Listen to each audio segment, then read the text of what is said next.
The place to be in North Central Indiana tonight is Mackey Arena. No doubt about it. We've got an important one for two teams. Michigan looking to create some distance atop the conference standings, while Purdue, they're looking for that signature upset.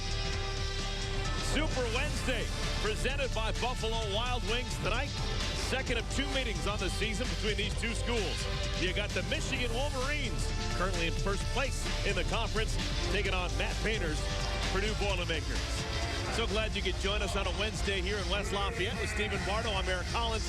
Michigan coming off a big win against Michigan State on Sunday. Nick Stauskas keeps on keeping on. And you know what, Eric? One of the reasons he was so effective in that game is his utilization of the pick and roll.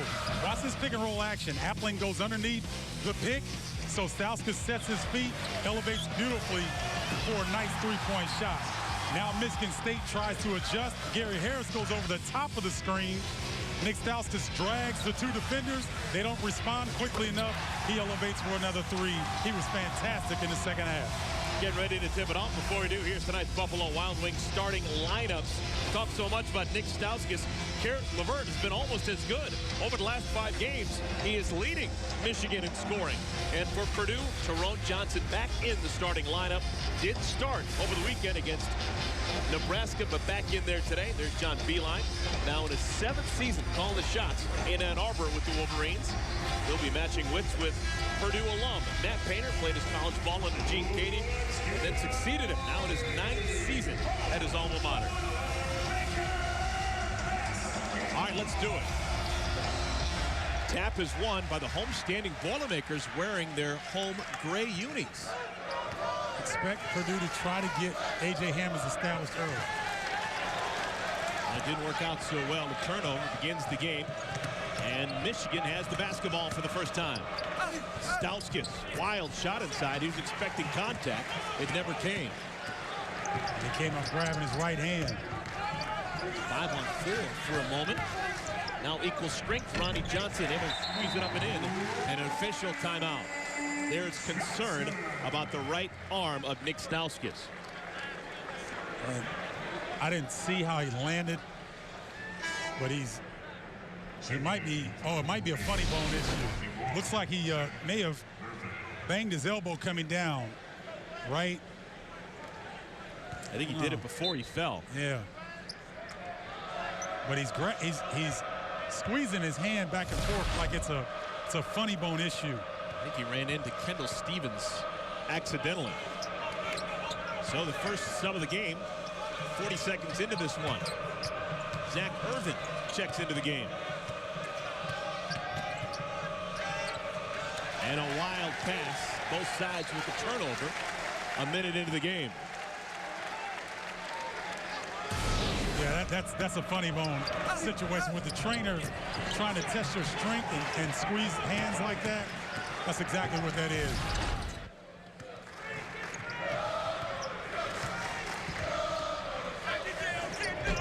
Stevens showing off a pretty stroke. The freshman dips in the jumper. It's a 4-0 early lead for the Boilermakers. A lot of times when a team like Michigan plays their rival and fellow Michigan State Spartans in terms of the top of the Big Ten Conference, you naturally get up a little bit for them. But the following game, for a team that's below 500 in conference play, you might not be ready to go. Hammons sends it out of there, leads the conference in block shots. Tyrone Johnson, it is a 7-0 start for Purdue.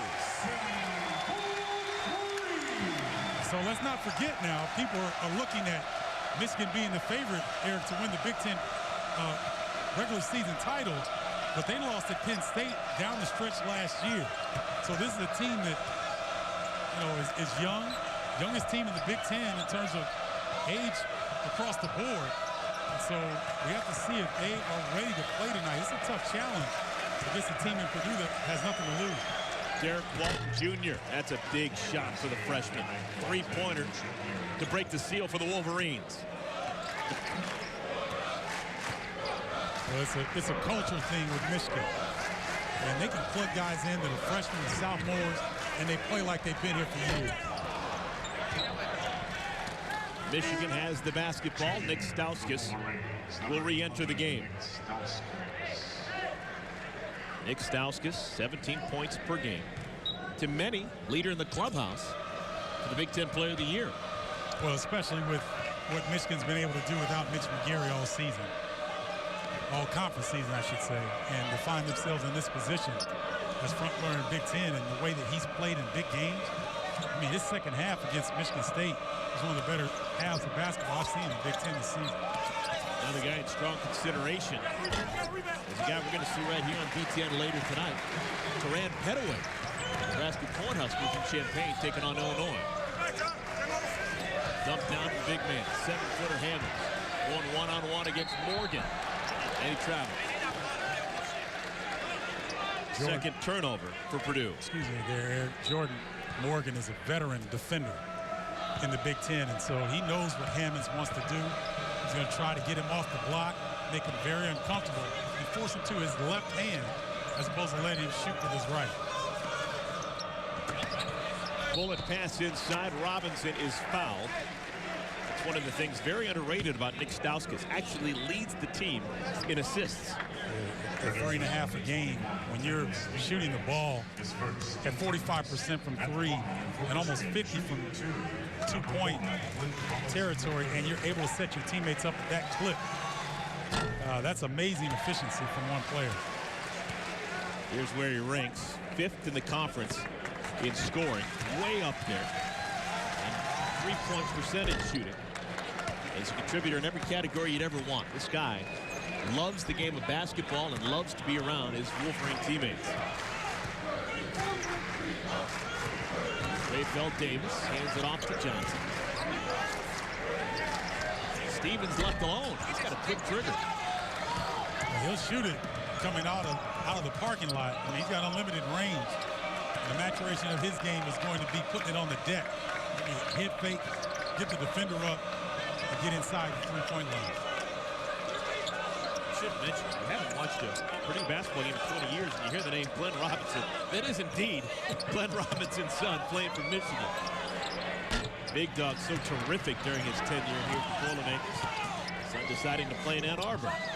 Stauskas, three-pointer off the mark. Davis the rebound. Teron Johnson in transition has it glanced off the hands. It'll be Purdue basketball when we come back. It's been a game of runs so far. Boilermakers the first 7, within the Wolverines inching back. They've had the game's last 4. Back to Mackey Arena in a moment.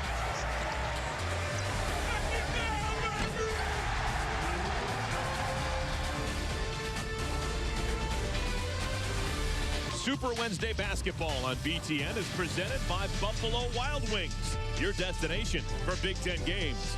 And brought to you by State Farm. For auto, home, life, and banking, get to a better state. One of the best to ever play here at Mackey Arena joins us on our broadcast crew. Glad to say hello to us, Stephanie White. Stephanie White, what's going on where you're standing? Hey guys, when you talk about Purdue, you think about the absence of Sterling Carter. Had started the last 6 games, injured his right knee, an ACL injury in the second half on a drive against Nebraska. And you ask Matt Painter, what do you miss the most without having Sterling Carter on the floor? He talks about his leadership with a young team. Defensively, he was a terrific lockdown defender on a team that already struggles on the defensive end. And more than anything, his ability to create space for A.J. Hammonds because he could shoot the basketball. One of the many reasons it's important to have a guy like Kendall Stevens on the floor. Thanks, Stephanie. Yeah, it's not just Sterling Carter we're not going to see. Also, Jay Simpson has been ruled out. Just holding him as a precaution. He fell to the floor without being touched over the weekend against Nebraska. They want to make sure he's okay. Ronnie Johnson hits a three-pointer, just like his brother. They've made triples early in this game. And they've come out really focused and fired up. If we remember the first matchup between Purdue and Michigan, Purdue won the battle of the glass, and they forced a season-high 16 turnovers against Michigan. So their pressure bothered the Wolverines. See if they can replicate that tonight. Harris LeVert trying to get started. Can't get free of Davis. Shot clock down to 5. Now LeVert, the long jumper.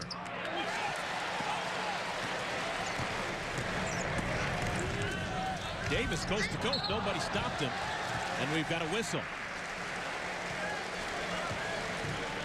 Michigan timeout 52. Calling on Jordan Morgan. I think it was on the rebound. Yeah, it was on the rebound. He fouled A.J. Hammonds going for the ball. I almost thought that Davis might have had some contact because you rarely see guys miss that badly with an opportunity like that. But Davis has been stellar here in the beginning of the game defensively. Michigan swaps out Biggs. Morgan to the bench, replaced by John Horford. And another whistle, and we will see Johnson at the free throw line. Tyrone Johnson, the senior, will shoot 2 free throws.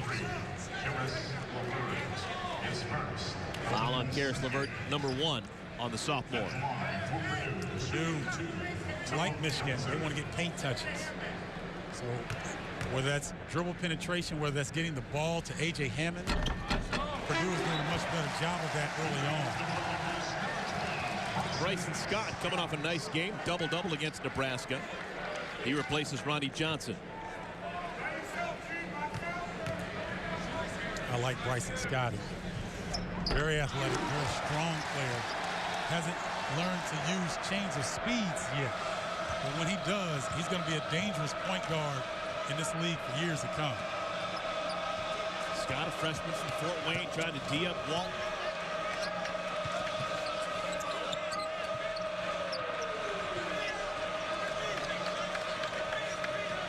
No confusion this particular offensive possession by Michigan.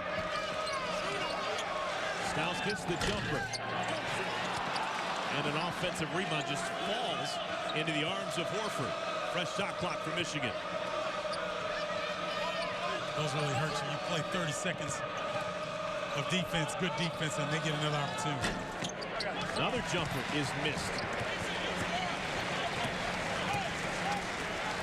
Steve, everyone talks about the great offensive mind of John Beilein.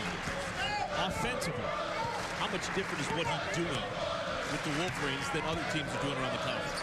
I think it's a lot different because the pick and roll situation seems the same. Hammonds is fouled, he'll go to the free throw line. But what Beilein likes to do, Eric, is train his players to take advantage of things that they see on the floor. They'll even come up the floor and they'll call audibles, similar to a football team. If Walton sees something on the fly, if Stauskas sees something on the fly, they can call out a play, and the players know to adjust on the fly. That's highly unusual at the college level. See the tremendous success over the last 3 seasons for John Beilein's Wolverines. I guess one of the reasons I was asking about how complex his offense is, so many of these players are either first-year players or second-year players under Beilein's watch. That's true. Very young team. Very young team, but what they do is a quarterback's club. And especially when school was out at Michigan, Beilein and his staff would bring players in for 30-minute skull sessions.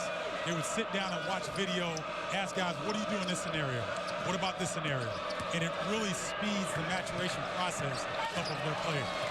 Robinson hangs and hits. 3 points now for Robinson. Glenn Robinson III. Michigan fans are happy to see that aggressiveness. Sometimes he's on the floor and you don't know he's out there because he's not necessarily aggressive all the time. Take a look at this and how he turns the corner. Nice wraparound dribble and then uses his athleticism to get that shot off. Substitution for Michigan. Spike Albrecht comes into the game, replacing Derek Walton. Sub for Purdue as well. Travis Carroll comes in, replacing A.J. Hammonds. Basil Smotherman also getting some playing time. There's Travis Carroll, senior from Danville, Indiana. Albrecht, LeVert, Horford, Robinson, Stauskas. The 5 on the floor for Michigan. You know, we had the benefit of doing a game last night. There was a guy that was on the all-name team. Smotherman's got to be on there as well. Basil Smotherman. And he's a terrific defender, too. Yes, he is. Tremendous athlete. He's going to be a good one here. Michigan, we talk about that intricate offense. It's resulted in 2 makes and 11 shots. Well, they're getting decent looks, but Purdue's defensive intensity has been the difference here to start. Tyrone Johnson. You know what? Didn't start over the weekend. weekend against Nebraska, snapped the streak of 57 straight starts. He's coming out angry tonight. He's already got 8 points. And he's looking for a shot, Eric. And sometimes, hey, coaches can say things to their blue in the face. That bench is the ultimate motivator. Tyrone Johnson, over the last 5 games, had been averaging 7 points per game. He's got 8 in the first 8 minutes tonight. Well, you see here, he gets away with a little bit of a shuffle to get his feet set, but he didn't mind that Stauskas was right there. He just let it fly. There's some history with Tyrone Johnson in Michigan. He dipped in 35 against the Wolverines last year. So believe me, as a player, he remembered that coming into the night's game. And again, they, subconsciously Purdue's players maybe feel like they've got to pick up the slack left by Sterling Carter's injury, season-ending injury. Ooh, almost a turnover. And there's nothing going on here. Nope, wave off the shot. Albrecht stepped on the end line. So another turnover by Michigan. And the lead is still large for Purdue. They're on top 17-6.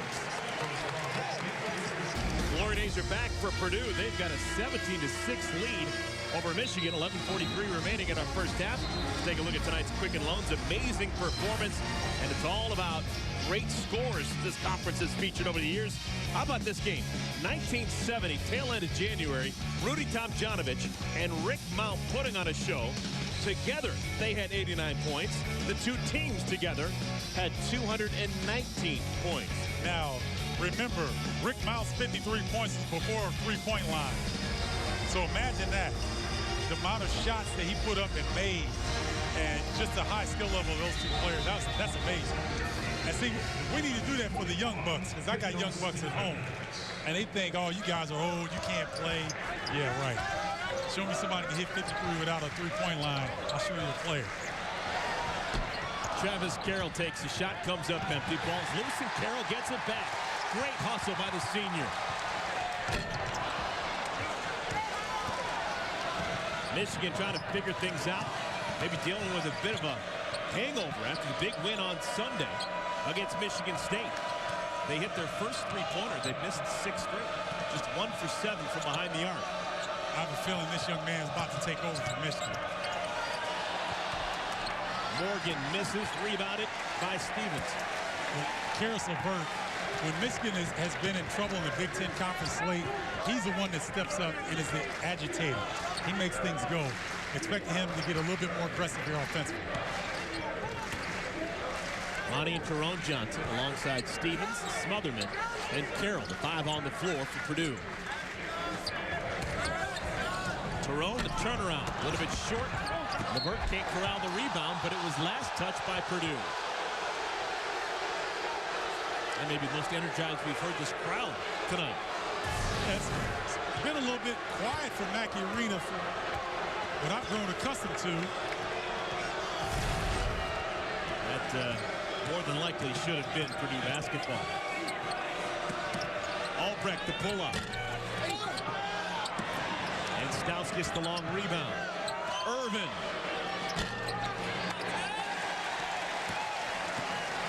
Could be one of these nights for Michigan where they just cannot find the range early. But Purdue, Eric, has got to take advantage because Michigan, the way they shoot the basketball, they can get back into a game very quickly. Michigan just 2 for the first 14.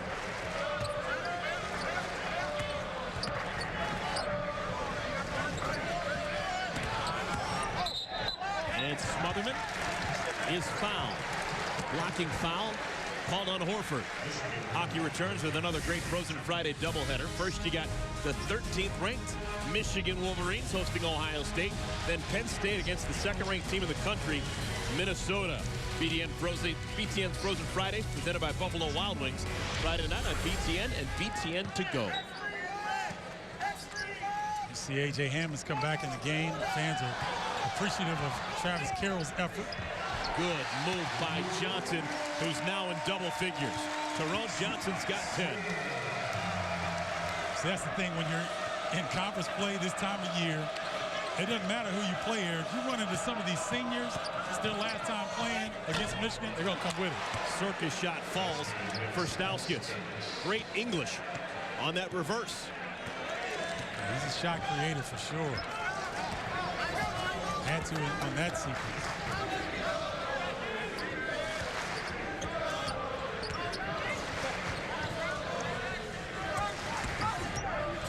Tyrone Johnson. Everything's falling. 13 first half points.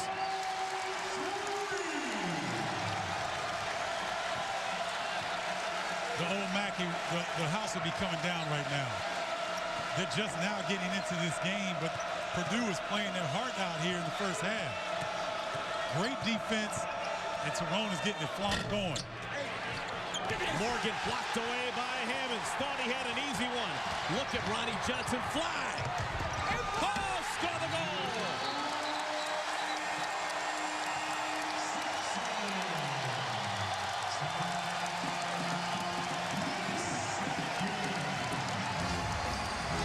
Michigan forced to call a timeout.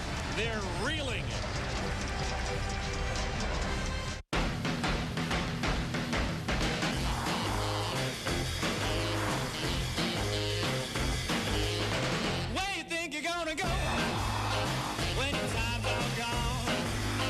Live a full life. The new Lexus CT Hybrid with an EPA estimated 42 mpg. The further you go, the more interesting it gets. Lease the 2014 CT 200H for $299 a month for 27 months. See your Lexus dealer. Mackey Arena coming alive. 8:28 remaining in the first half. And the Boilermakers have widened up a 16-point lead, courtesy of the Johnson brothers. Tyrone Johnson's been feeling it from the start of the game. Ronnie Johnson setting his brother up beautifully with dribble penetration and kick. And A.J. Hammonds not giving up on the play. Ronnie Johnson converting on the other end. Purdue playing with a lot of motivation here tonight. And here's the thing, Eric, we talked about in the open a little bit. Michigan's 3-3 in their last 6, even though they lead the Big Ten. So they haven't been great here in this stretch. Had some inconsistencies the last 4 games against ranked teams. But as we know on Wild Wednesdays, it doesn't really matter, does it? Morgan got his feet caught on A.J. Hammond's feet. It's a turnover, the third for Michigan. 3 turnovers, that's the magic number.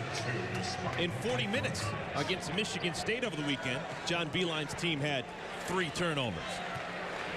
So yeah, they did an outstanding job against a very good defensive team in Michigan State. But Purdue, bullet past Hammonds, can't corral it. But it'll be Purdue basketball when we come back. Everything going the way of the Boilermakers. Their lead is 16.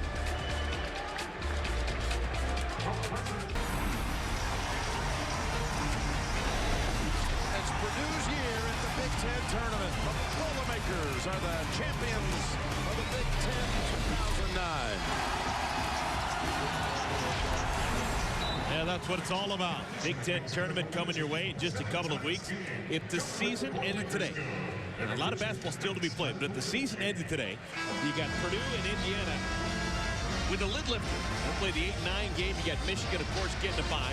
Top 4 seeds get byes to the quarterfinals on Friday. Yeah, so it's really interesting to see how this shakes out in terms of the way the conference started, the midway when Ohio State and Wisconsin seemed to be reeling. Now they've got themselves back on track, and Iowa seeming very interesting to me that they would be in that 5th position, because what we thought they would be coming into the Big Ten conference slate, they have not lived up to that.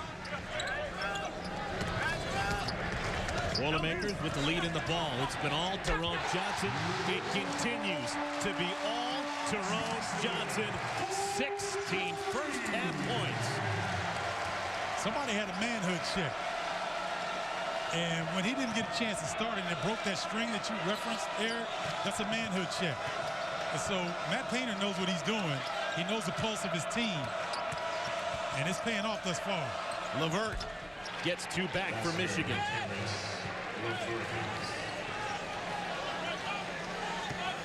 This is I think the home crowd here at Purdue is as stunned as Michigan is for Purdue to be up 17.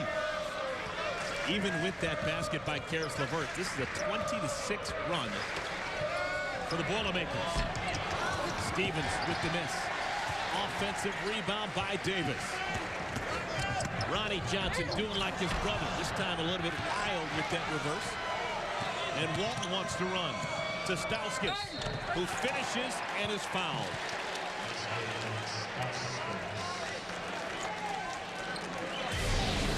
Nice job of Walton forcing the issue, making two defenders pay attention to him that he dumps off to Stauskas. The finish is nice.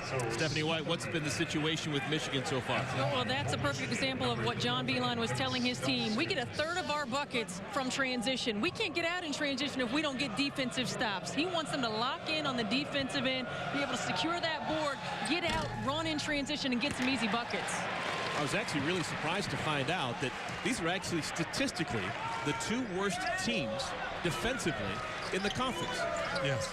In terms of field goal percentage defense, yes. But see, the thing is that's kind of a little hard to explain is that Michigan shoots the ball so well. Davis is fouled. He'll shoot 2 free throws. And Michigan doesn't have a traditional shot blocker on the back line of defense. So if teams can dribble penetrate against them, they can get good looks at the rim.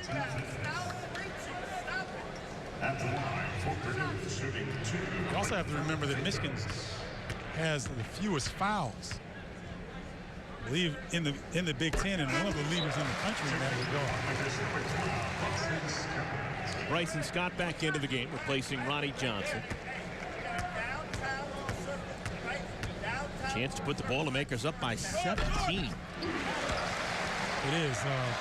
Michigan does lead the nation in 14.7 fouls per game, and they're 8th in fewest turnovers. So this is going against what we've grown accustomed to seeing from the Wolverines. But Stephanie hit it on the head in terms of them needing to get easy buckets because they're having to work so hard against the set defense of Purdue right now. Walton feeds LeVert. Everything is contested right now. Yep. LeVert did get fouled. He'll shoot 3 free throws. Well, last time in this building, Tyrone Johnson got hot, went off for 30 plus. If he continues to shoot the 3 the way he is right now, you can very well see a repeat performance from the seniors. You know what? You mentioned that Matt Painter knows his team. When I saw that Tyrone Johnson didn't start the most recent game against Nebraska, I said, hold on, this guy's a senior. He's only got a handful of games left. Yeah. What's to be learned? Something was learned. Yes. Look at the performance here by Johnson. Matt Painter knows what he's doing. Yeah, he understands the pulse of his team like all these coaches do. And they'll try different things to get their players' attention. And it's the veterans who can respond positively and prove it on the floor and not take it personally. Davis. Another rebound, LeVert. Watch him look for a shot. Walton left alone. Offensive rebound, LeVert. He's pretty darn tough. I tell you, he and Stauskas, we've talked about it all season. They stayed in the offseason to work out. Stauskas gained 15 pounds and LeVert gained 22. And Karis LeVert is a legit 6'7" that can play the point guard, two guard, or small forward position. So he's really an integral part of what the Wolverines are trying to do.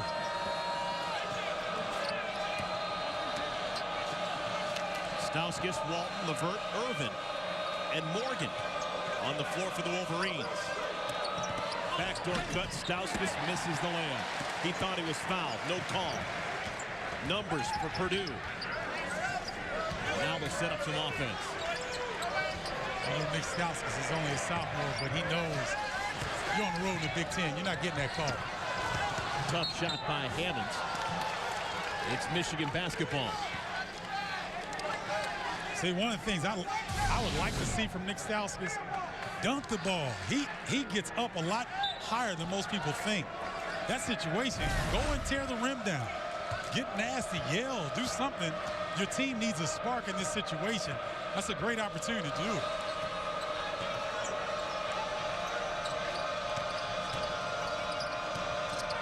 Stauskas inside the line, long two-pointer. 6 points for the sophomore.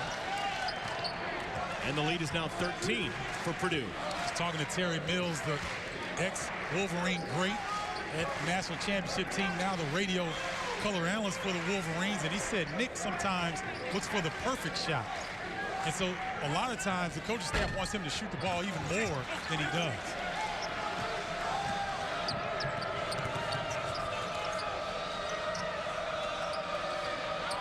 LeVert on the wing hits the three-pointer, and all of a sudden the Wolverines starting to feel a better vibe. They've got it within 10. That agitator getting going, Karis LeVert, putting a little bit more pressure on the defense. You know, and a lot of times when you go on the road and, you know, you're the opponent's main guy, Stauskas is pleading with his coaching staff. Look, I got pushed. And John Beeline looks at him like, well, what are you going to do about it? Play on. Play on. You want to come out of the game? I didn't think so, so play on. You know, we have the best collection of coaches in the country, in the Big Ten. I mean, we have varying styles, but all these guys are wonderful in terms of how they massage that student-athlete relationship. Now, coming up next, maybe we have a chance to see a Coach of the Year candidate. Super Wednesday continues. You're going to have Nebraska and Illinois in Champaign. Cover starts right after a game presented by Buffalo Wild Wings. People around the country are raving about the job that Tim Miles has done out in Lincoln. I agree, but here's what I want to say. The Nebraska University made a commitment to basketball before they were winning. They spent money on facilities. They went out and got a up-and-comer in Tim Miles. They made the commitment before they started winning. Their fans were there before they started winning. That's a little bit different. That's a nod to the university as a whole to me. Teron Johnson back on the floor. Dumped down into Hammonds. Quick hands from Walton, knocked it away. It'll stay with Purdue. It'll come on the other side of our break. Timeout here at Mackey Arena. Michigan trying to get back into this game. Welcome back, everyone. Mackey Arena. Let's take a look at the up-to-the-minute standings around the conference. Of course, Michigan, the top dogs. That's in jeopardy right now. They're down by 10 against these Purdue Boilermakers. Waiting in the wings. You got Michigan State just a whisker behind. Iowa falling behind Ohio State. Minnesota, big win yesterday at home. Take a look at the All-State Insurance Mayhem Index. This is the remaining games for both Michigan and the team trailing them. Yeah, see, if you look right now, it looks as though Michigan has the easier slate. But again, we'll remind you that down the stretch last season, Michigan lost at Penn State. And they circled the wagons, got everything back on track again, and they made their run. So let's see if they can avoid that same mistake with so much at stake down the stretch. Eric Peck into the game. Walton with the steal, able to save it beautifully over his head. And that was a nice adjustment by Michigan going to a double team in the corner. Very uncharacteristic Michigan basketball.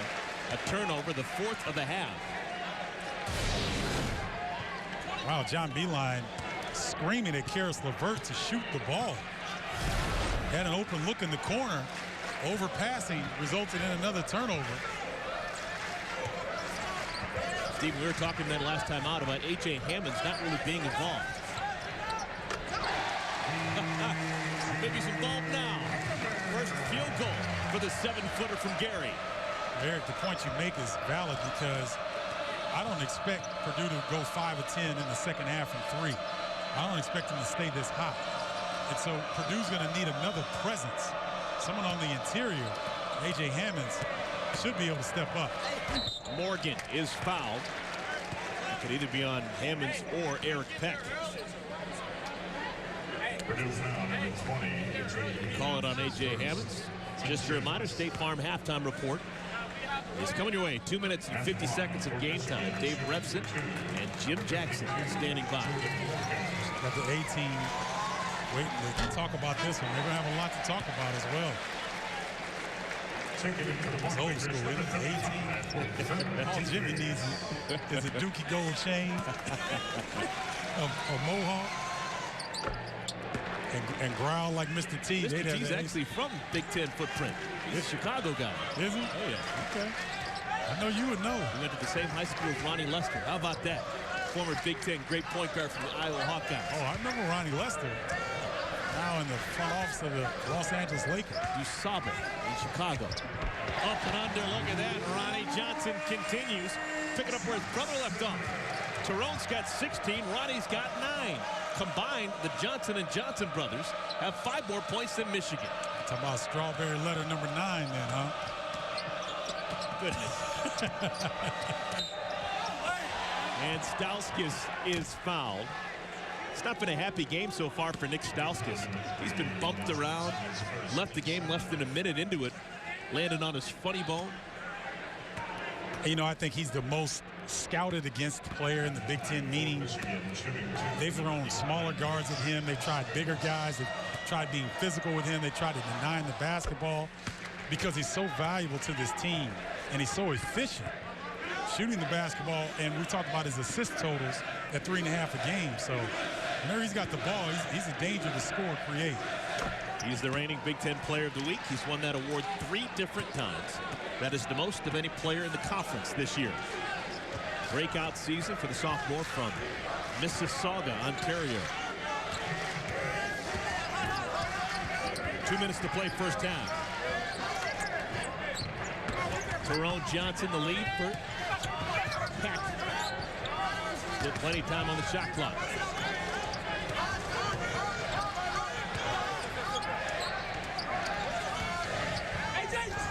That was a pass. A.J. Hammonds didn't expect it. You're a point guard.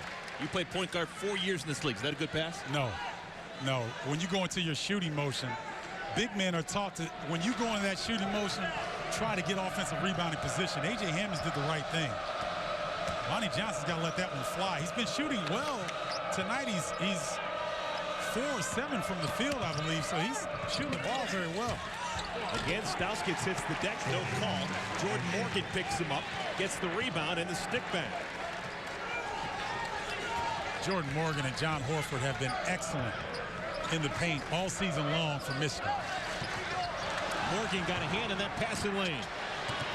And a turnover. 5th turnover the first half for Michigan. Now numbers for the Boilermakers. Tyrone Johnson. First rebound of the day for Hammonds. And he cashes in. It took 19 minutes, but the big man's finally got a rebound. And he's got 6 points.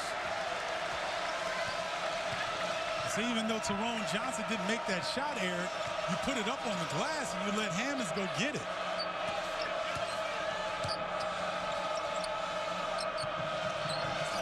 Michigan scores here, Eric. This would be a victory for them to get within double digits as poorly as they played here in the first half. A lot of dribbling for Levert. Offensive rebound, Robinson. And now Purdue can hold for the last shot. They can guarantee themselves going into the locker room up by at least 11. State Farm halftime report. 11 seconds of game time away. Ronnie Johnson, nobody checked him. Oh, you got to get a hand in his face the way he's shooting tonight. That's going to do it for 20 minutes.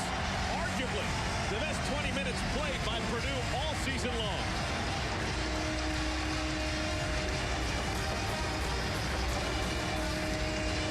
Well, you take a look at Purdue. Most lopsided loss last game against Nebraska. They came in with plenty of motivation today. Matt Painter coaching him up, no doubt about that. He's got a 13-point lead over Michigan heading into the locker room.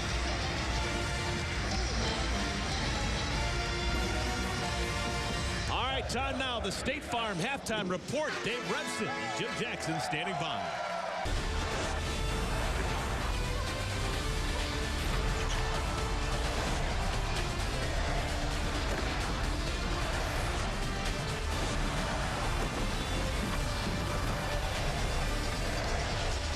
Get ready to start the second half, 37-24. Purdue on top of Michigan. Moments ago, Stephanie White caught up with Purdue coach Matt Painter. Coach, the Johnson brothers have been terrific in the first half. Specifically, Tyrone had struggled. What's the difference in him tonight? Well, he got into a rhythm, knocked down a couple shots. They were able to get to the ball to the basket. So we have to get a balance. We got to get a balance of those guys driving and kicking and getting to the free throw line. And we also got to get Hammonds established a little bit. All right, thanks a lot. All right, back to you, Eric. They want to get A.J. Hammonds established. 6 points, just 1 rebound for the 7-footer in the first half. So rebounding is always an indication of effort. And sometimes A.J. Hammonds, he just doesn't get locked in early enough, but maybe he finished strongly. Let's see if he can continue that here in the second half. Karis LeVert got deep inside, couple of taps, tries to shoot over the big man, can't do it, and it's going to be Purdue ball. LeVert got inside, just couldn't get it to fall over the big man. He's not going to stop trying. That's one young man who's confident in his game. He's got amnesia. So he doesn't come up big on one possession. He doesn't hesitate the next time he gets an opportunity. Improvement from year 1 to year 2 for Karis LeVert has been breathtaking. And a careless turnover, not the way the Boilermakers wanted to start the second half. Ronnie Johnson was out of bounds when he caught the pass. And Eric, that's the thing with 18 to 22-year-old. You know, it's amazing to see Matt Painter with that perfectly coiffed hairdo. Because sometimes you'll drive yourself crazy pulling your hair out of your head. Glenn Robinson, the third, able to get a friendly roll. It is fitting that Glenn Robinson able to get a nice roll here at Mackey Arena. There are some perks to being the son of the big dog. So ghost of Daddy's past coming back or something like that? He got a lot of those rolls. Okay. And before the shot, we've got a foul call. It's going to be on Jordan Morgan for grabbing the jersey of A.J. Hammond. Second foul on Morgan. Michigan, first time against Purdue, they shot 60%. They had half of that in the first half against Purdue this time around. It seemed like a natural letdown after their big win against Michigan State. And also Purdue having success forcing a lot of turnovers, season high for Michigan in their first matchup this season. So defensively, Purdue has given some problems to Michigan in the past. Chance to cut it to single digits. And no shot, foul on the floor. Michigan has been the aggressor here in the second half. Foul called on Kendall Stevens. That's now the third on the freshman. You know what? I like Glenn Robinson the third and that activity right there. He could have settled and pulled out. He could have pulled up jumper, Eric, but he put pressure on the defense, got yet another foul on Purdue, and Michigan's looking to get into the penalty as quickly as they can here in the second half. That may not be a fair fight. Robinson wants to go at the wafer-thin Kendall Stevens. Stevens weighs 190. Well, Robinson's a thick 220. Oh, Hammond's the grand eraser. Shot clock didn't reset. It's down to 8. Walton able to draw the contact. That was a shooting foul, so Walton will shoot a pair. You know what we're seeing here in the second half? Michigan not settling for jumpers. They're going to get the ball in the paint. They're drawing fouls. They're putting pressure on the Purdue defense. I'm sure the coaching staff's like, look, guys, we're too passive in the first half. Got to be much more aggressive. Stephen Barlow, I noticed something about Derek Walton Jr. early on in the season. You go to Chrysler Center and you watch games there. 2 hours before the game, Nick Stauskas and Walton are playing shooting games with each other. Now, to be an 18-year-old kid, freshman Derek Walton, and having the gumption, the confidence to even want to play Nick Stauskas in a shooting game just blew me away. He was holding his own. Oh, yeah, but that showed me something. He's a competitor. That showed me something. Yeah, it did. And these guys they've got pride in what they're trying to do. They have a lot of confidence in their ability. Johnson goes baseline, the lead for Smotherman. First field goal of the second half for Purdue. First field goal for Smotherman on the game. Smotherman is an elite-level athlete, and when he can play without the basketball and cut and find open spaces, he's very difficult to defend. He came into this season with a Big Ten body, 6'5", 222. He looks the part.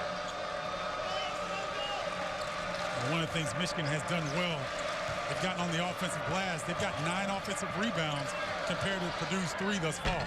There's that confidence of Derek Walton. The freshman doesn't know any better. Hits a big shot. He's got 7. Derek Walton Jr. had a little something to say to Ronnie Johnson after he made that shot, so we have to keep an eye on those two. They look like they're exchanging post-Valentine Day pleasantries towards one another. Jerome Johnson had 16 first-half points. Yet to get started here in the second half. This is Davis with the wild shot. 4-on-3 for the Wolverines. Stauskas the lead for Walton. You okay with that shot? Yes, I am. Good decision. He was wide open, had the puppy set, just didn't drop for him. Because remember now, Beeline got all over Karis LeVert for not taking a similar shot in the first half. Smallman in the rebound. Shot clock does not reset. Ronnie Johnson left his jumper. You know what I like about that? Johnson got to 14 feet. He knows that's his comfortable range. Elevated with confidence. That's making up for stepping out of bounds on the sideline early. Even Steven. Stauskas. Uncharacteristic shooting night for Stauskas. Scored the goal and the foul. Jordan Morgan, a chance for the three-point play. We have reached a timeout. 15:43 remaining. Jordan Morgan, the senior, knowing how important these games can become. He'll be at the line when we come back.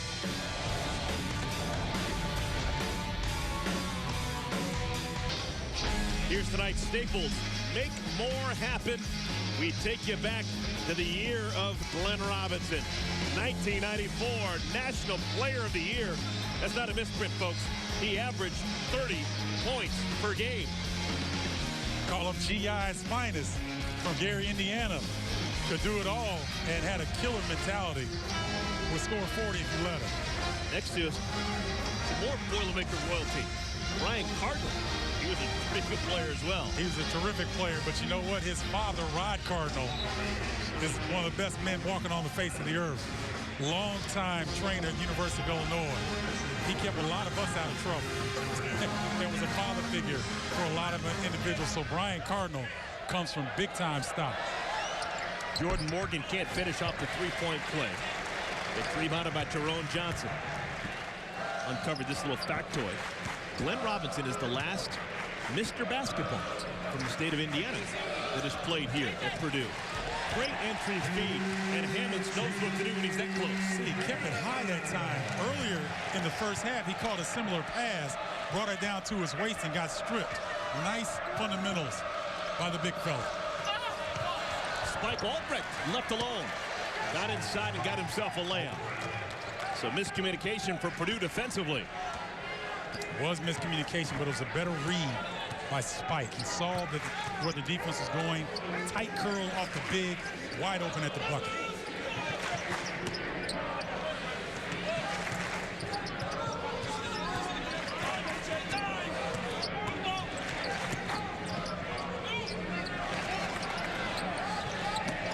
Big man has it.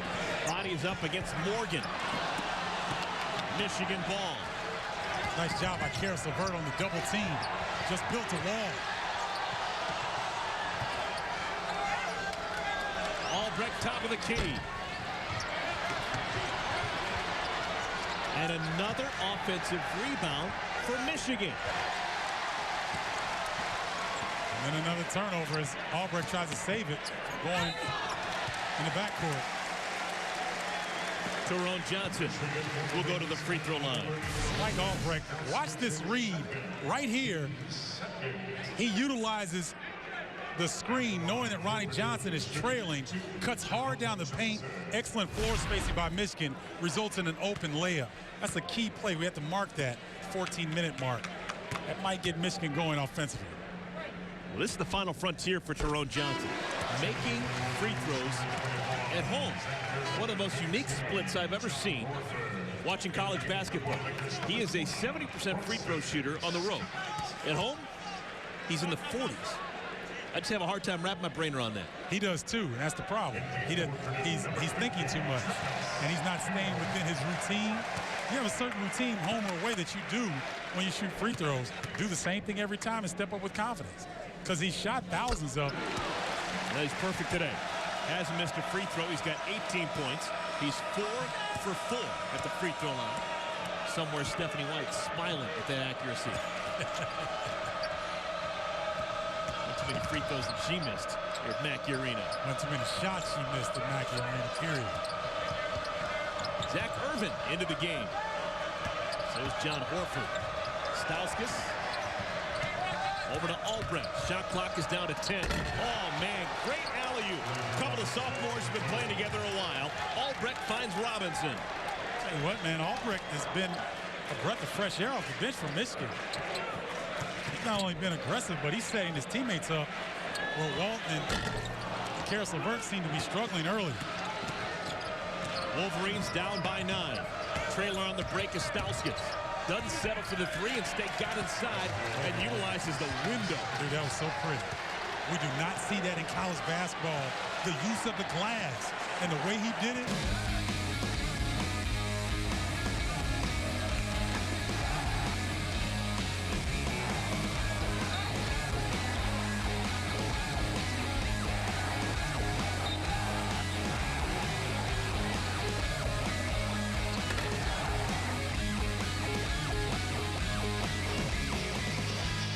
Welcome back, everyone. Take a look at tonight's Auto Owners Insurance game leaders. A couple of Johnsons and Nick Stauskas, all in double figures. And the Johnson brothers did it in the first half. Nick Stauskas starting to warm up a little bit here in the second half, similar to what he did last game versus Michigan State.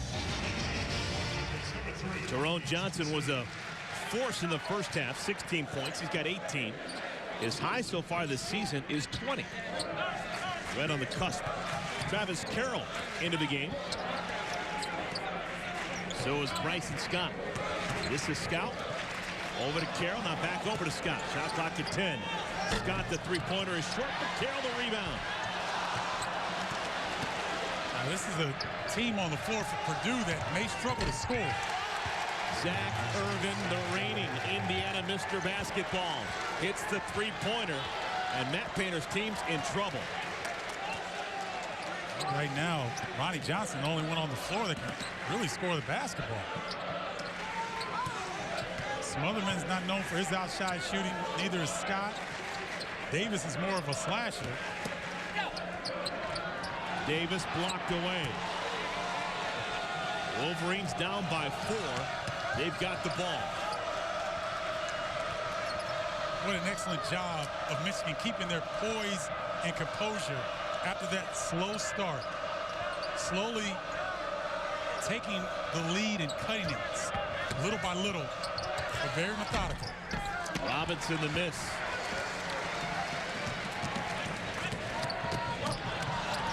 Albrecht, great hands with the steal. Irvin, and he's fouled. Fouled in the act of shooting a jumper. This is going to be 3 free throws for Zach Irvin. Timeout on the floor. When we come back, it'll be a free throw shooting test for the freshman, Zach Irvin. Saturday night, more college basketball action coming your way. Wolverines hosting Minnesota. Coverage starts at 6 p.m. Eastern Time, presented by 5 Hour Energy on BTN and BTN to go. Minnesota with a big win yesterday. Don't count out the Gophers just yet. All right, we're going to have 3 free throws for Indiana native Zach Irvin. And right now there are 3 Indiana natives on the floor for Michigan. It's Mike Albrecht, Zach Irvin, and Glenn Robinson III. Yep, so Michigan and the Big Ten, maybe better than Indiana and Purdue as of late, have mined the talent out of this state. And we can go back to Zach Novak, Stu Douglas. We can talk about other... Mitch McGarry was on that list. Mitch McGarry. You know, we can talk about a lot of talent. How about Zach Irvin's high school teammate, Gary Harris? Gary Harris goes to Michigan State. So it's unusual to see that Indiana players start to leave and look for other programs. All right, let's check in with Stephanie. Guys, speaking to what Steven was talking about, Michigan trying to stay one possession at a time, chip away at that halftime lead. They've done such a much better job in the second half, staying in an offensive flow. And conversely, Matt Painter talking to his team in that timeout about having toughness, intensity, energy, getting the loose balls on the defensive end. There's some toughness right there. Tyrone Johnson just put his head down, went right to the rim. That ties a season high for the senior. And those loose balls and toughness that Stephanie was talking about, that's what, in addition to the good shooting, that got the 50-50 balls. That got them the energy points and effort plays. And they seem to have come out a little relaxed here in the second half. And really the only thing that Michigan has done consistently so far in today's game is Robinson makes it a 2-point game. Michigan has offensive rebounded the ball well. Yep. They've got 12 offensive rebounds. Which is something that they don't typically do. And so they recognize that maybe they're having an off shooting night, so they have to figure out different ways to win. Stevens misses the jumper. Michigan can tie or take the lead. And they go to Stauskas. His pass to Irvin. And now Albrecht will reset.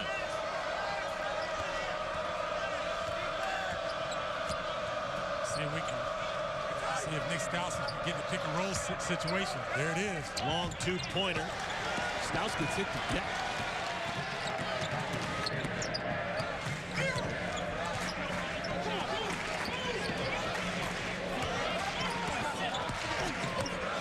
Johnson lost it on his hip on that move along the baseline, and that led to the wild shot. And you know what? Tyrone Johnson saw he had a freshman guarding him and went at him. Oh, Stauskas taking your recommendation, went with power to the rim, and he's fouled. That's right. And so when you go that strong, Eric, you put pressure on the referees to make a call. He's cocking this back like I'm bringing it home. He's about to hammer that. And so a lot of the Purdue fans thought it was all ball, but when you go with that much authority, I don't know, looked like he got ball there, but on the follow through may have caught Stauskas in the face. One small quibble with Nick Stauskas in his sophomore season. His free throw shooting's gone down just a bit. He's getting more playing time. He's been more active. He's been asked to do much more. Still an 80% free throw, don't get me wrong. But this is a guy with that type of stroke and the work he puts in, he could be 90%. Let's check in with Stephanie. Guys, I talked to Nick Stauskas today at shoot-around, and he talked about the fact that he's just kind of blended in offensively over the last few ball games. He's been very passive when teams have tried to take him out of it. He talked about being much more aggressive. That move was the typical move of being much more aggressive. However, I think he has to move a little bit more without the basketball. He's trying to create for others, and then he'll open up shots for himself. Kendall Stevens hits a very important three-pointer for Purdue. Lead is back up to 4. Boilermakers being threatened. 9:20 to play. Looking for a huge upset win. Zach Irvin. This kid can flat out stroke it. 8 points off the bench for Zach Irvin. You know, I'm looking at you, Eric, is because if you look at any scouting report, now he has it in his game, but all he does is catch and shoot. So if you allow him an open look from the top of the key, that's just not very good defense by Purdue. Ronnie Johnson glides to the rim and scores. 16 points for Ronnie Johnson. He and his brother have combined for 36.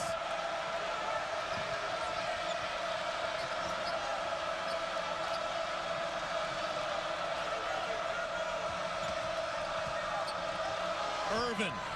That wasn't a catch and shoot. He didn't like the result. Didn't like the result. Plus, he had a hand in his face that time. So, nice adjustment there defensively by Kendall Stevens. Tyrone Johnson. Big man. Hammonds, and he's fouled!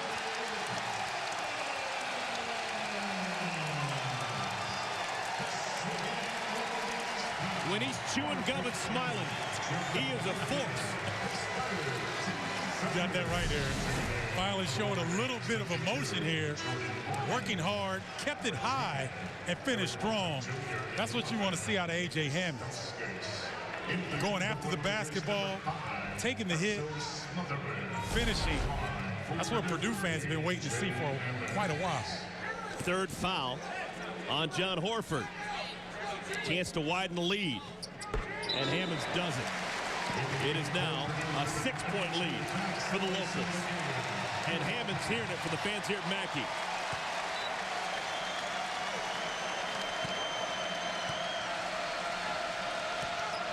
Now, let's see if Nick Stauskas does what Stepney says and works off the basketball a little bit. See if he can free himself up.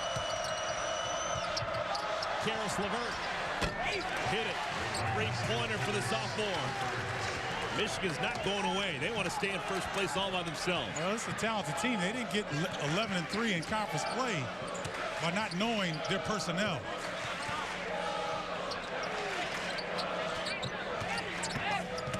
Davis draws the foul. Rayfeld Davis whacked by Jordan Morgan. Two very important free throws when we come back. Foul trouble starting to become an issue for Michigan. Super Wednesday basketball on BTN is presented by Buffalo Wild Wings, your destination for Big Ten games. By State Farm for auto, home, life, and banking. Get to a better state. And by Case IH.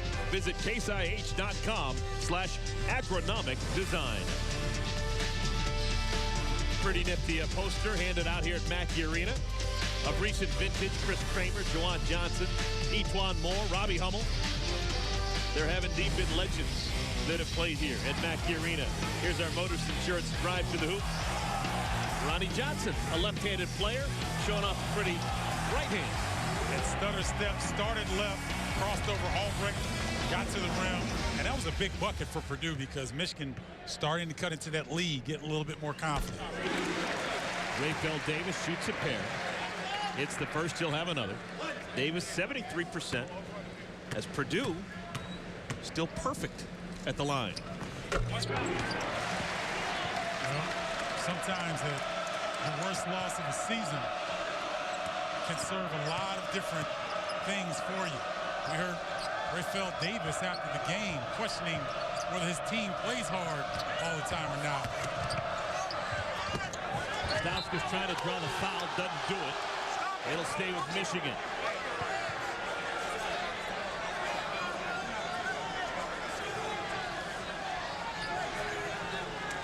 Coach Beilein fighting for his players, trying to get the officials to take notice.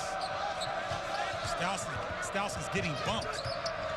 LeVert the wraparound pass. Morgan takes his time, blocked away by Davis. Davis just hung in the air long enough to stay with that ball and knock it out of bounds. Watch here the hang time, something you or I don't have right now, Eric. I never have. If you had some at St. Lawrence. Eric Peck into the game for Purdue. Morgan got free. Good patience by the senior. 7 points for Jordan Morgan. You know, that was so subtle, but Jordan Morgan recognized there's no one over 6'6" on the floor for Purdue right now. Eric Peck is the tallest player on the floor. He can take his time, can make the layup. Now Peck going to work against Morgan. Michigan can tie it with a 3. And Glenn Robinson quietly working on a double-double right now. 8 rebounds. LeVert can't tie it. It's Purdue basketball.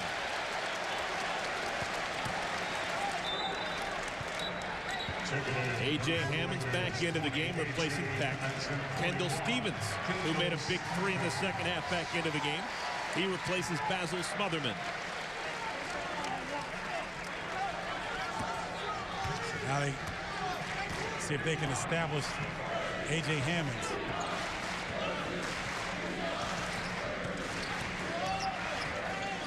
Tyrone left open.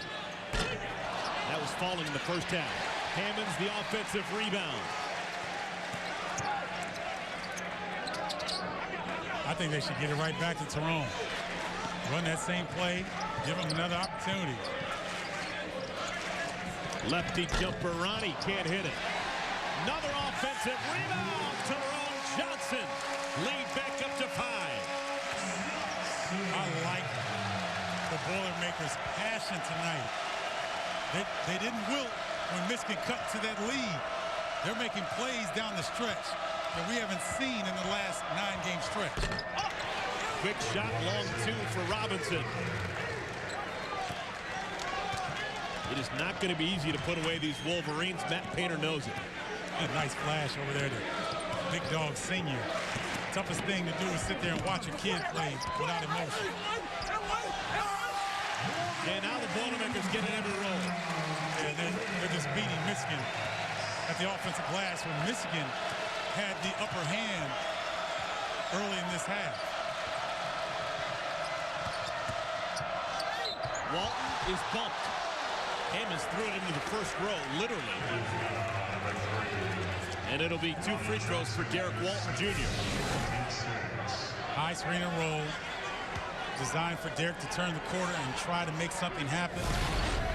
Excellent job of drawing contact. At the line for Michigan, shooting 2, number 10. I frequently heard people say, you know what, big man, just when you block a shot, throw it the first row. Rarely does it ever happen. Hammonds did indeed throw one of the first throws of the stands here at Mackey Arena. And you know what everybody talks about? Well, you know, you can block it and keep it in bounds. Bill Russell used to block it to a teammate. Right, and that's for people that never blocked a shot. That's a great feeling when you can get up and swat something in the first row. You don't want to do it all the time, but every now and then it doesn't hurt. Should be a good 5 minutes. 5:04 left to play. Boilermakers trying to hold on.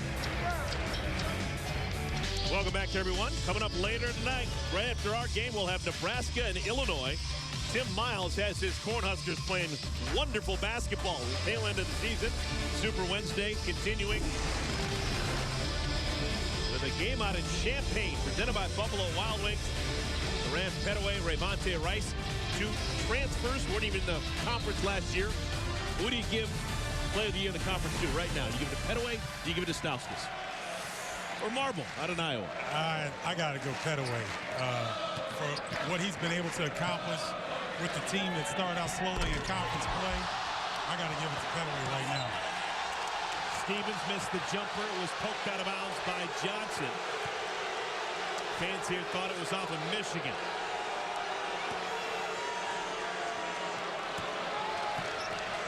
I won't go unnoticed. I heard you say Petaway. I heard you say it. Hey, Eric. Write that one down. Eric, you know I'm never in it for a popularity contest. You ask my opinion. I'm just telling you. Well, Stauskas still can make a statement. His pass to Walt.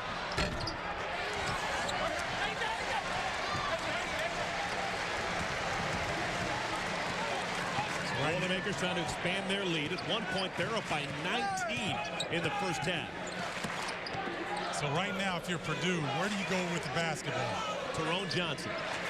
Exactly.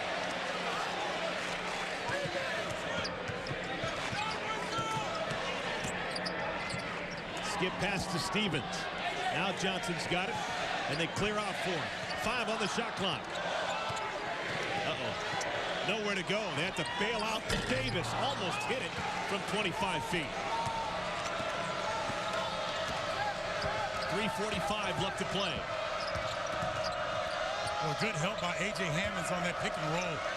Tyrone Johnson went under the screen. Usually Nick Stauskas makes you pay. He didn't elevate that time. And a steal. Stauskas threw it right to Ronnie Johnson. And Davis able to score.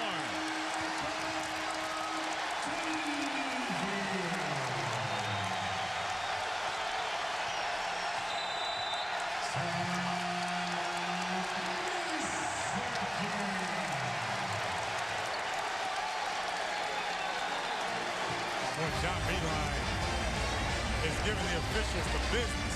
He was upset that Stauskas didn't get a foul call on the offensive side of the floor. Yeah, the funny thing is it's happening right in front of Michigan's bench. But Purdue playing the passing lanes. Nice job by Johnson stepping in, putting the pressure, sweet shovel pass. And Davis, careful he didn't get away with an offensive foul there. Well, it's that time of year. We're always talking about resumes and how teams are stacking up. Let's take a look at Michigan's resume. Of course, you got those wins over Michigan State, 2 of them. Wins over Wisconsin and Ohio State on the road. The strength of schedule, third best in the entire country. And I thought Wisconsin had the most top 50 wins in the country, or maybe in the Big Ten. Michigan does, because Wisconsin has 8 wins.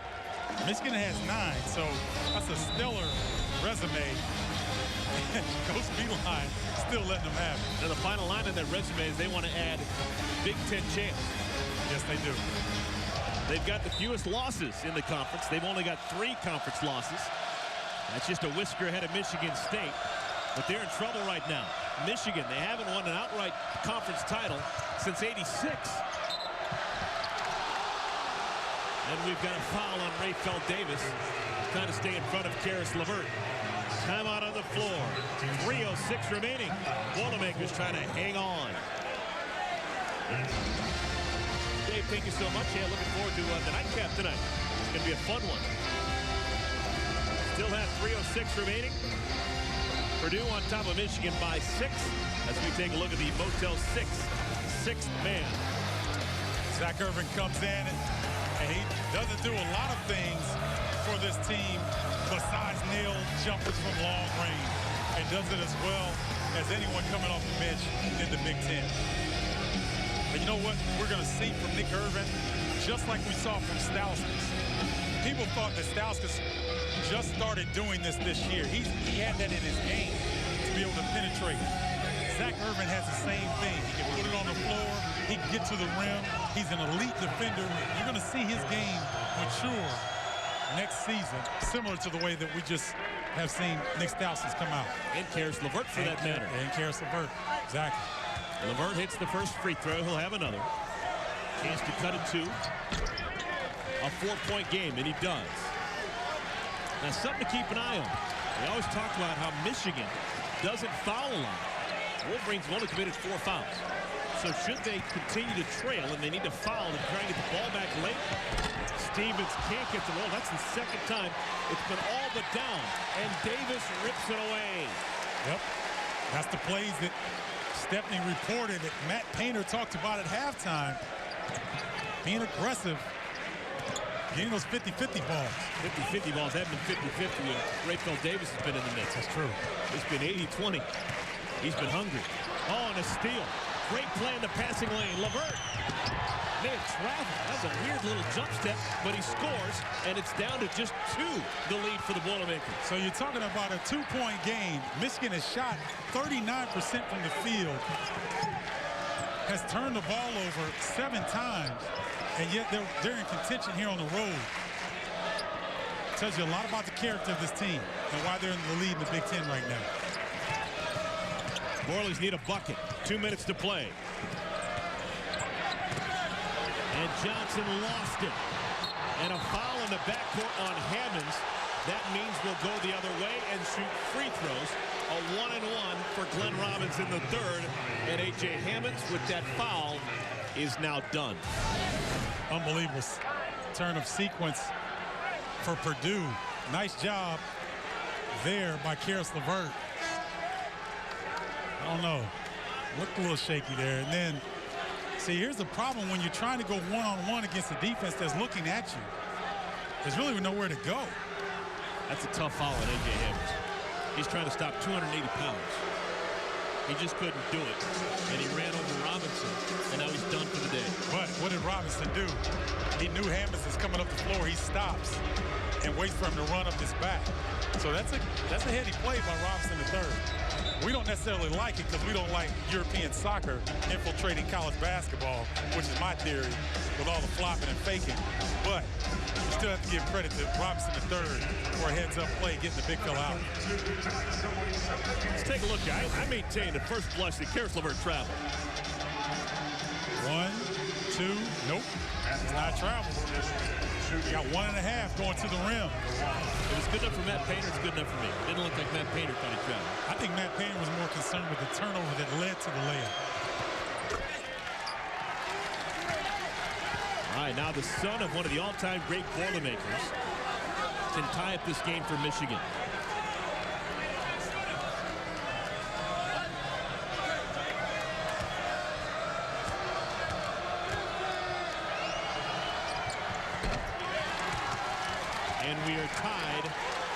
63. So now you don't have the post presence of A.J. Hammonds to play off of. You're all perimeter oriented right now. Ronnie Johnson is blocked by Albrecht. Purdue still nowhere near the bonus. That's just the 5th team foul on Michigan. Right there, Tyrone Johnson loses his balance. And Ronnie Johnson got to be careful with that off arm. So Purdue's going to call a timeout. They'll have a fresh shot clock to work with. No A.J. Hammonds remaining in the game. Who's the offense going to go through here now? Got to be Tyrone Johnson. Still Tyrone Johnson. Now this week, the Journey Big Ten Basketball 2014 features Michigan's Derek Walton, freshman from Detroit, also Iowa's Fran McCaffrey, and Rock and Roll Hall of Famer, an Indiana basketball fan, and your guy, Stephen Bardo, John Mellencamp. Catch the new episode on a special day and time, Saturday, 8 p.m. Eastern, immediately following the Minnesota-Michigan game on BTN. .144 remaining as we take a look at tonight's Buick game reset. Both teams with a pair of timeouts. Michigan only 5 team fouls, which means they can foul one more time without having Purdue shoot free throws. Purdue's already committed 8 fouls, so next time they hack someone, it's going to be a 1-and-1. Possession arrow favors the Boilermakers. So right now, one of your weapons on the floor has struggled all night. Kendall Stevens, 1 of 8 from 3. So his ability to stretch the floor somewhat compromised tonight. Let's see if he's still confident enough at this juncture of the game. This is Stevens with a touch.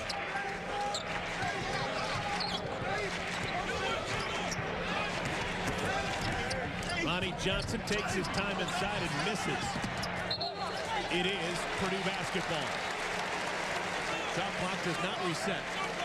Only 10 seconds remaining to shoot. Got to have a dribble drive quickly to the hole. Cannot settle for jumpers in this scenario if you're Purdue. No reason not to. They have the monitors here, and they're allowed to look at a monitor to see whose possession it is.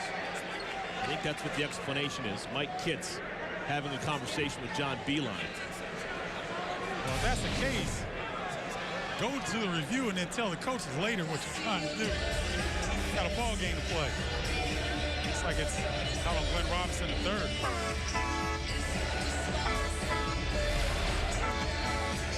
But I like this. Get it right. It should be a fairly quick review.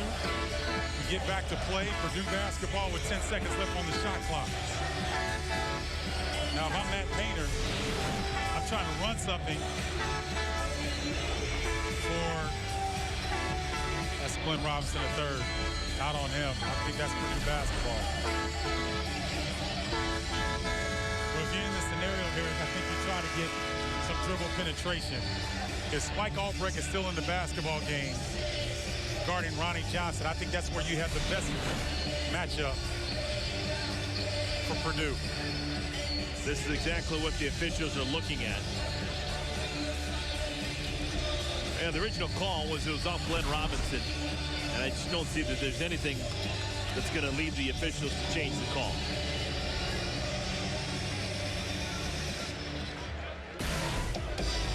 This is what we're talking about. Last 2 minutes of the second half and in overtime. You can take a look at that monitor to determine if there's a shot clock violation. You can also see which team has the ball, which team caused it to go out of bounds, and which team has possession.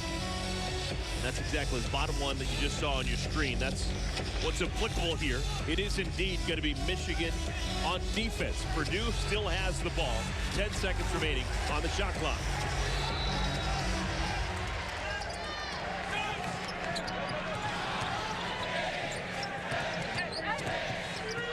Ronnie Johnson's going to have to hurry. Turns the corner and scores. Had a big man on him and just scooted right by him. Yeah, Michigan switched defensively. He saw the opening. No hesitation. Nice job by Ronnie Johnson. Michigan trying to answer. Stauskas has it ripped away. And we've got a foul on Purdue.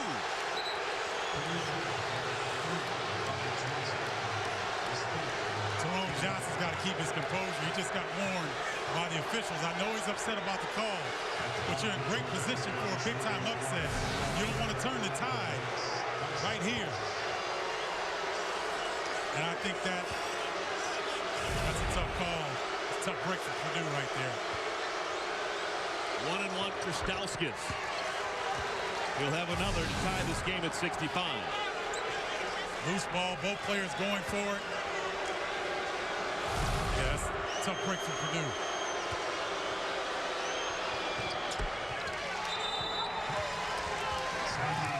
And now Michigan uses a timeout. May seem very similar setup that we saw the last time that we had the basketball here.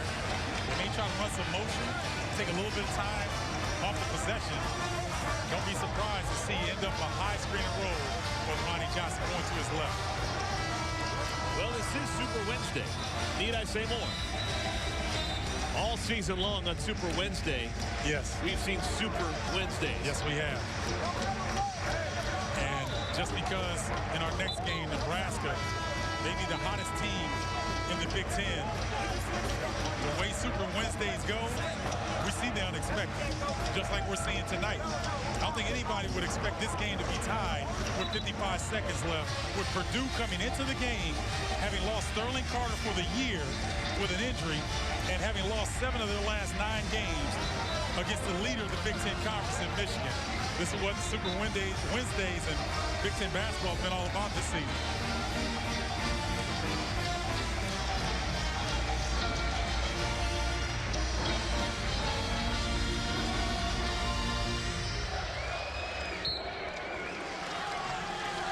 Davis, a couple of Johnsons, Peck, and Stevens, the 5 on the floor for Purdue.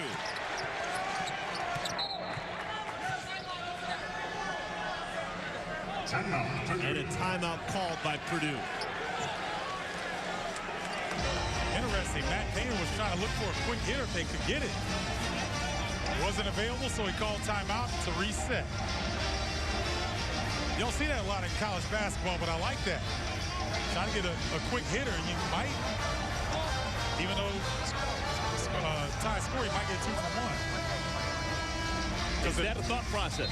Try and play 2 for 1, have 2 possessions, just 1 for Michigan, shoot the ball when there's more than 35 seconds remaining? If you get a good look, if you get something going to the rim, why not? Boilermakers at 1 point in the first half. We're up by 19 points. They've lost it all, but they haven't lost the game. It is a 65-65 time. Boilermakers have the ball, and they need to slip right here. And the interesting thing that Matt Painter told Stephanie at halftime, they had to get something else going because they couldn't rely on that three-point shot. They were 5 of 10 from the 3 in the first half. They're 1 for 11 this half.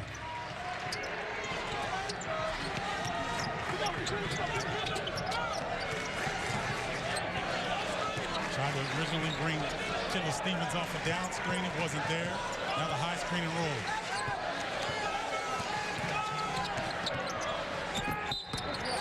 And a foul on Johnson.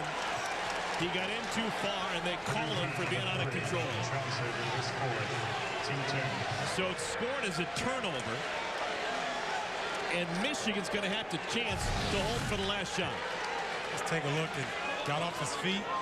Spike Albrecht. That's a situation where he's been scouted. Ronnie Johnson's been scouted. Albrecht saw that somewhere on film and set up beautiful defensive play.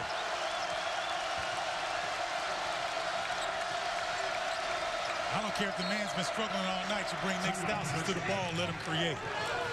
That's the final timeout for Michigan. John Beilein's going to draw something up right now, and it's probably going to involve number 11.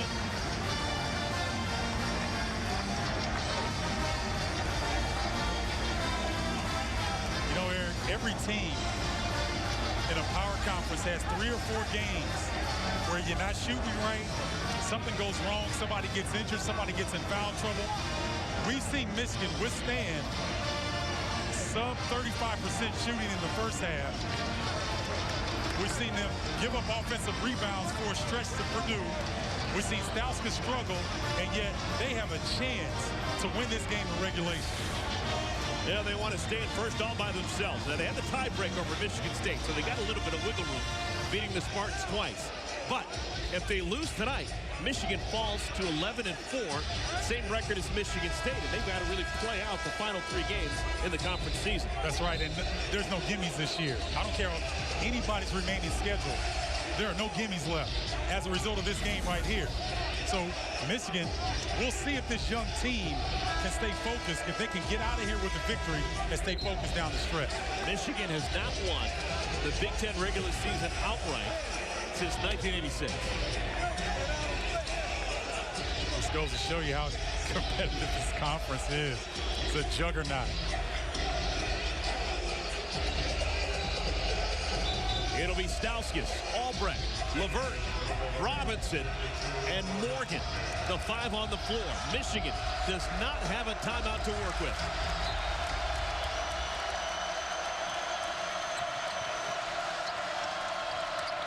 And Albrecht will start in the backcourt.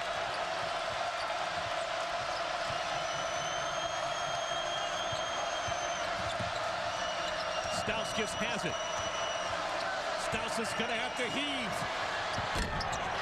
And we've got overtime.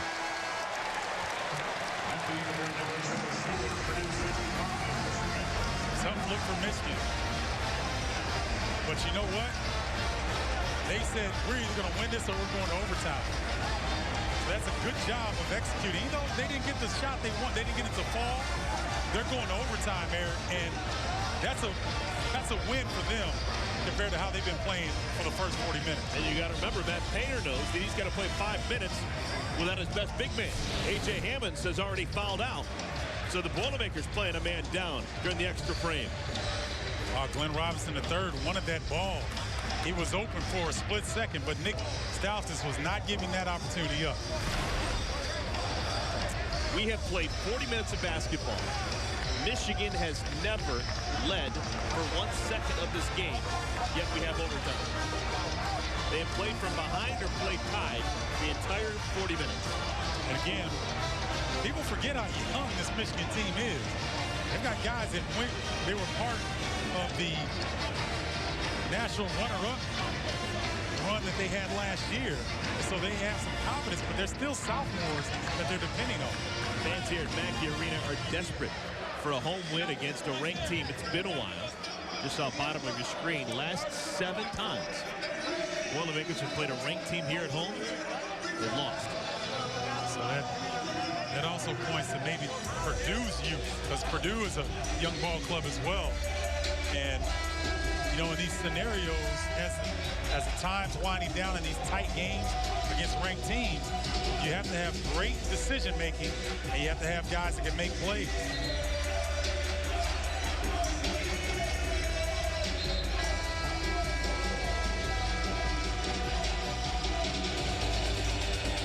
You know, I've really got to take my hat off to the Boilermakers tonight, though. They could have folded. You know, when you're in a string of 7 losses out of your last 9 games, it's tough to feel good about yourself, but they fought through, they made some plays. Even though they had this game to lose, they're still in really good position, even without A.J. Hammonds. Ronnie Johnson and Tyrone Johnson have had hot hands tonight. Rayfeld Davis has done a good job of picking up loose balls, offensive rebounds, and getting stickbacks. But this is a small lineup for Purdue here in overtime. They're going to have Eric Peck, 6'6", jumping center. And this is just a throwaway jump ball. You want possession to begin the second half.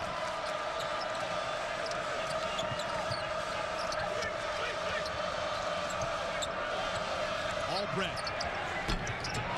Back of the rim, rebounded by Tyrone Johnson. Well, they got the look they wanted. Ran that set to perfection. Nice block inside. Ronnie Johnson denied. Stauskas lane opens up, but he finishes with authority. That's the power you're talking about. That's exactly right. That's going to the rim with some authority. and letting people know that if you jump, you might get put on a poster. Kendall Stevens.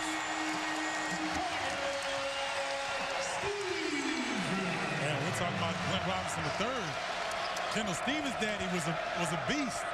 Second generation Boilermaker royalty. That's right. Everett Stevens was more than a notion, let me tell you.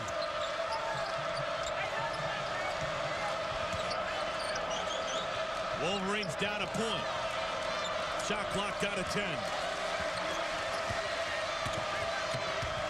Great pass. How did Albrecht find Morgan? Drew two defenders. Got up in the air. Nice drop off. Tell you what, man, Albrecht, he's been balling.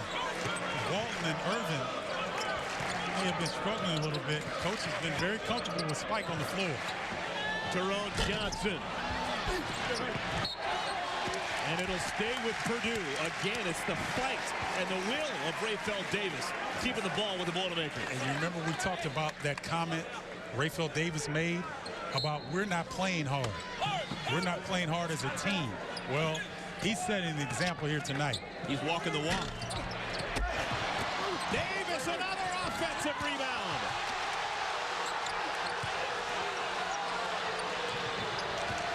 Michigan up 1. Up 3. Glenn Robinson, a pretty move. And that was a grown-size rebound by Jordan Morgan. Surrounded by Boilermakers down there on the block. Everyone forgot about Ronnie Johnson, and Eric Peck found it. Beautiful dime inside. 19 points now for Ronnie. And Michigan, their lead is only 1. Kind of interesting now. The offense on both ends starting to flow a lot better here in overtime.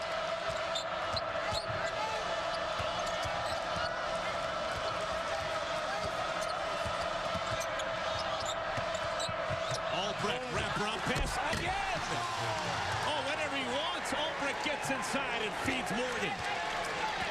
I tell you what, he might be the MVP here for Michigan in the second half. He has come off the bench and made play after play. Davis draws the foul. I'll tell you what, Rayfeld Davis has earned that scholarship tonight. He has absolutely been a beast, particularly with A.J. Hammond fouling out.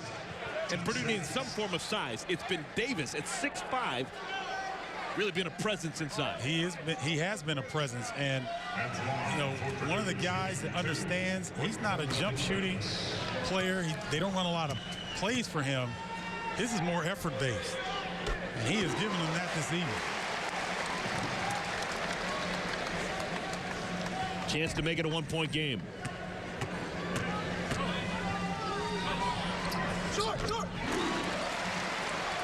Boilermakers have still not missed a free throw. So like we saw in regulation, looks like it's going to be whoever has the ball last will win this game.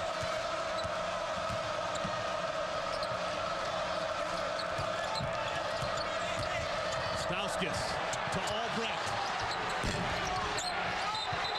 And a foul on Robinson going over the back.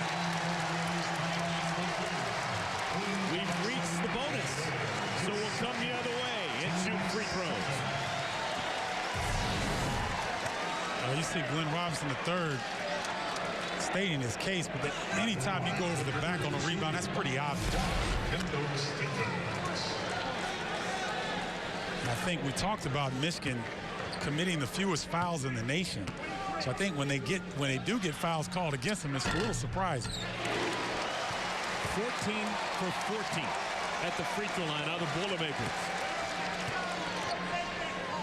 You know, that's a team that's locked in, that's really concentrating. They're in the moment.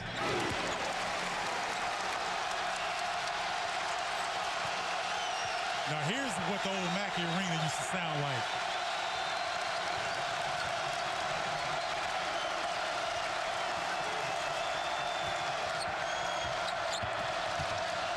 LeVert somehow able to get it to Morgan. Morgan's at a dunk fest here in the overtime session. He's got 13. The floor spacing of Michigan allows for Morgan to dive to the rim, and there's no weak side help. Davis, offensive rebound, misses the stick back, and Morgan clears. Big Jordan Morgan. Jordan Morgan, lucky that Davis missed on that second attempt. Under a minute to play here in overtime number 1.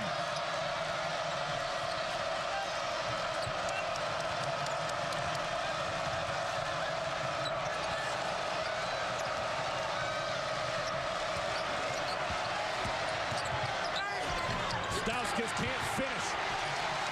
Purdue's got a chance. Difference in game clock and shot clock is about 4 seconds. Matt Painter calls a timeout.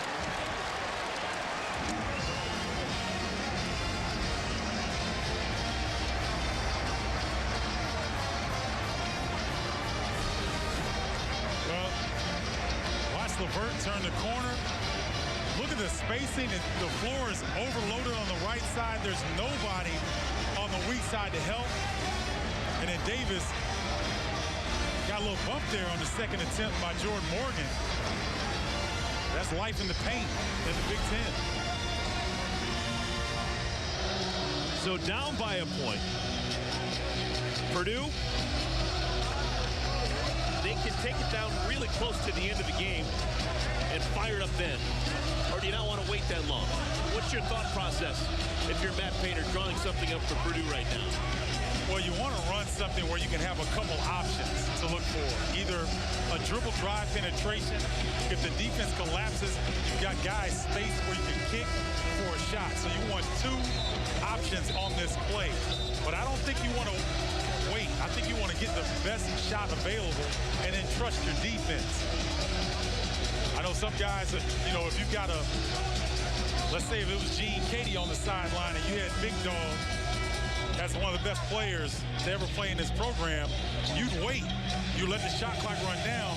You give him the ball to get out of the way. Well, they don't have that player right now in Purdue. So they've got to run their set to get a couple different options, and they've got to take the best shot that they can get.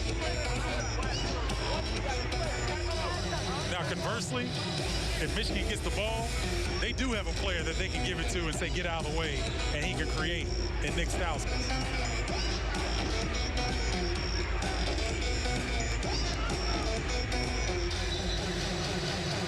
Now, Wolverines make their lineup a little bit bigger. They take out Spike Albrecht and replace him with Zach Irvin. It'll be Davis, Stevens, Ronnie and Tyrone Johnson, along with Eric Peck for Purdue. Down by a point. And Ronnie Johnson is fouled. He wasted no time. Set play. See, I tell you, man, Coach Painter, that was an excellent call. He's motioning on the sideline, calling something out, and the Michigan players are trying to listen and play defense. Watch what happens. They lull him to sleep. Inside out dribble, nobody at the rim. That's a pretty good play for Purdue. Put the freshman Zach Irvin on skates.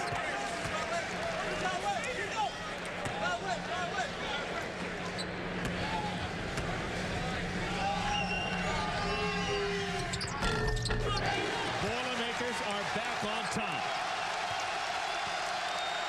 Michigan does have a timeout if they want to use it. Right now, Purdue can switch everything defensively. So if there's a screen and they get caught up, they can switch. Stauskas wild shot. No! Cleared by Stevens. And Michigan forced to foul.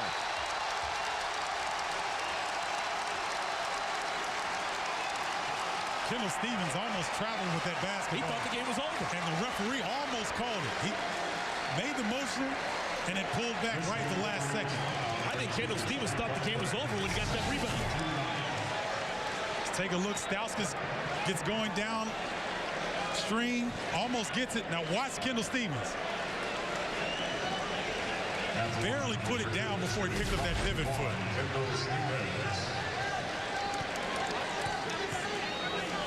And even if he makes both of these, this game is far from over. This is a 1-and-1.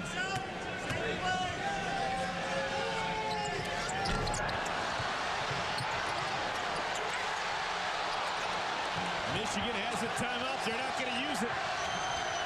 LeVert's going to have to hurry. Now Beeline calls the timeout with 2.9 left in the game. And he's asking the official to check the time of when he called timeout because he thinks there's some more time on the clock.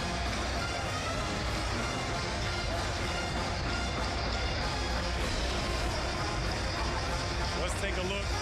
Now watch. Beeline. Right there, he's calling timeout. I don't know, pretty darn close. Yeah, I think maybe 3.3.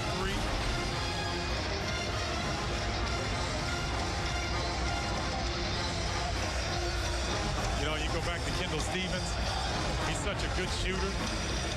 When you're a freshman and you haven't had these experiences, man, that's a foreign feeling on that free throw line. They're leaving it at 2.9. Wow,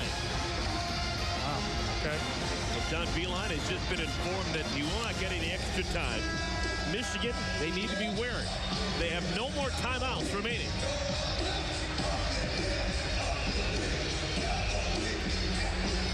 There'll be some misdirection, bringing someone from the weak side to the strong side to catch, and probably Stauskas to make a play. Box set here for Michigan.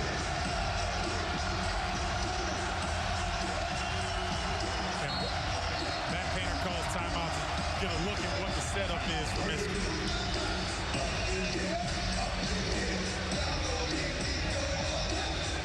So when you have this cat and mouse game, Matt Painter now thinks he knows what Michigan is going to do. Doesn't John Beeline just change up what he wants to do now? Sure, but these teams are so well scouted. You saw Jack Owens, the assistant coach for Purdue, sitting there writing out to Painter what that particular play is going to look like. So they go over that quickly, and then they talk about other tendencies. But that's the cat and mouse that takes place.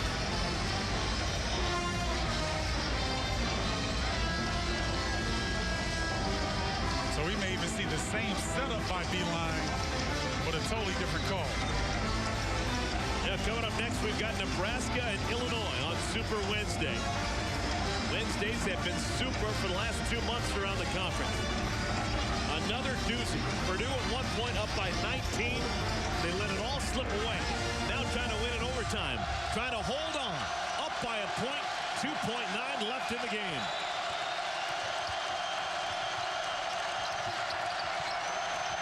Robinson along the baseline. Got it!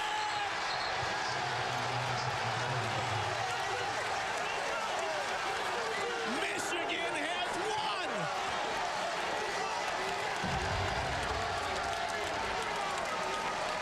Oh my goodness, Glenn Robinson III does it to his daddy's team.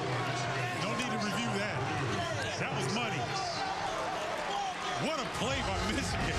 Threw it over the defense to Glenn Robinson III on the baseline, and he uses his athleticism to put the dagger in overtime.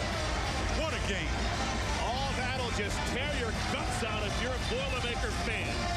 Glenn Robinson beats Purdue. Look at that, over the top. Two defenders come. He has a presence of mind to put it off the glass.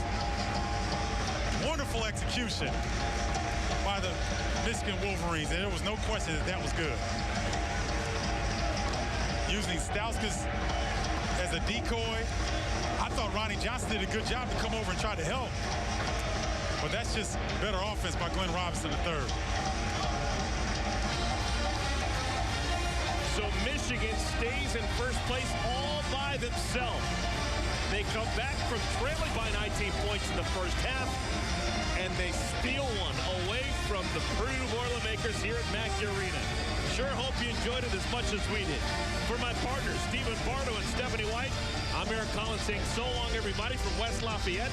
Now let's send you out to Champaign, where Kevin Kugler and Sean Morris are standing by.